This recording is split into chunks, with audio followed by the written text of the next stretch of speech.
Hello everyone, my name is Daniel and I'm here with some co-workers after our staff meeting.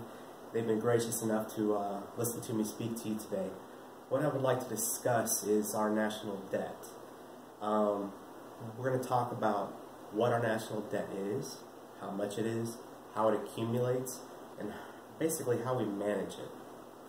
Now, the national debt is probably not something we think about very often in our normal day-to-day.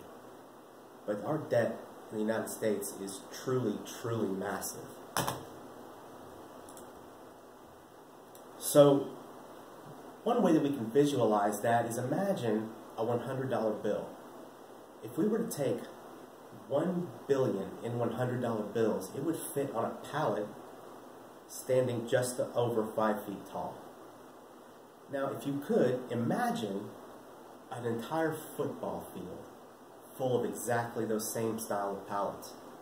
That would equate to $1 trillion. Now, our funded national debt is currently in excess of $20 trillion. 20 trillion. It's massive. Absolutely huge. What our debt is made of is it's made of funding that we use for social programs that we didn't really have money for. We kind of borrowed that money, that funding. And one of the ways that that funding is borrowed is through U.S. bonds. Now, individuals can purchase U.S. bonds as well as other countries. You know, China is currently one of our biggest lenders. So, what a bond is it's kind of a long-term, low-yield investment strategy where you're assuming some of the government debt with a promise that they're going to pay you interest on that loan. So, the national debt is defined as public and intergovernmental debt owed by the United States government. This first debt, the public debt, is owned by people like you and me through the use of those bonds. The second type of that debt is known as intergovernmental debt.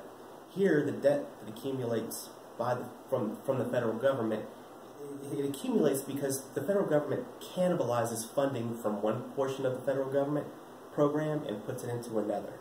A perfect example of this is currently Social Security. For decades now, the United States federal government has been borrowing money from Social Security to fund other programs. But that debt is still there. It doesn't just go away.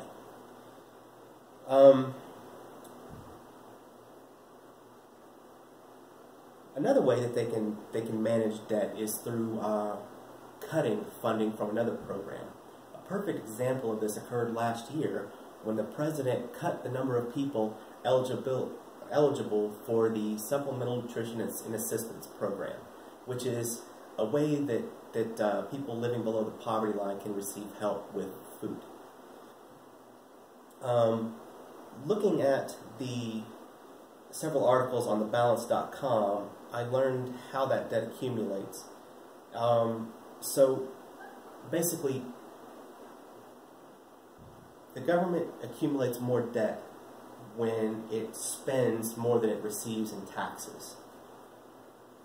So one of the ways that that debt is managed is through something known as contractionary fiscal policy. Now, contractionary fiscal policy is a method by which the government regulates the growth of certain industries that are growing so fast that it becomes unhealthy.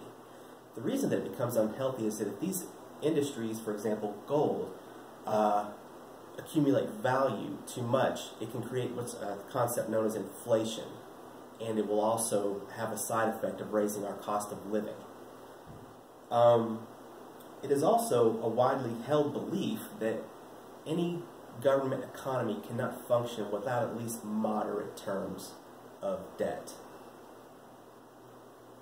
Now, in the event that the government can't pay its bills, it creates what is known as a sovereign debt crisis.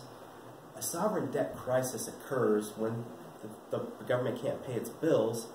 What happens is the currency devalues, and it's happened, I believe, in Greece recently, where their currency devalued so much that we'll say it creates a situation where a loaf of bread being $2 today might cost $200 tomorrow. So basically that's what our national debt is in a nutshell, and I sincerely appreciate everybody's time letting me speak to them today, and thank you for listening.